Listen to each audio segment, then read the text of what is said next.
Bangladesh Bharat visa কার্যক্রম নিয়ে আপনার জন্য সত্যি একটি সুখবর রয়েছে।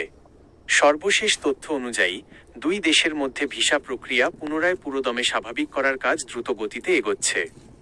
সার্বিক পরিস্থিতির সারসংক্ষেপ নিচে দেওয়া হলো। ভিসা চালুর সর্বশেষ আপডেট মে 2026। ভারতীয়দের জন্য ভিসা।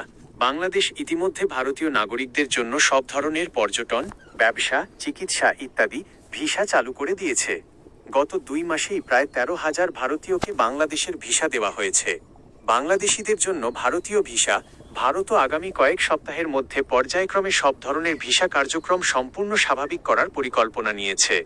বর্তমান অবস্থা: বর্তমানে সীমিত পরিসরে প্রায় 15-20% সক্ষমতায় ভিসা দেওয়া হচ্ছে, যেখানে জরুরি চিকিৎসা ও পারিবারিক প্রয়োজনকে অগ্রাধিকার দেওয়া হচ্ছে।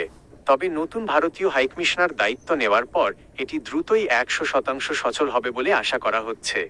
কেন এই পরিবর্তন? গত মাসে বাংলাদেশের পররাষ্ট্রমন্ত্রীর ভারত সফরের সময় ভিসা প্রক্রিয়া স্বাভাবিক করার বিষয়ে গুরুত্ব দেওয়া হয়। দুই দেশের সরকারি সম্পর্ক স্বাভাবিক করার লক্ষ্যে প্রথম পদক্ষেপ হিসেবে পূর্ণাঙ্গ ভিসা সেবা চালুর ব্যাপারে একমত হয়েছে।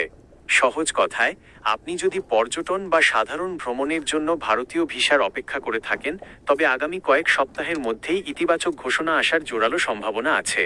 বর্তমানে দিল্লির বাংলাদেশ হাইকমিশন এবং ভারতের কলকাতা, আগরতলা, মুম্বাই ও চেন্নাইয়ের কেন্দ্রগুলো পুরোপুরি সচল রয়েছে। আপনার কি বিশেষ কোনো ভিসার, যেমন মেডিকেল বা ট্যুরিস্ট প্রয়োজন, নাকি সাধারণ খবরের জন্য জানতে চাইছেন?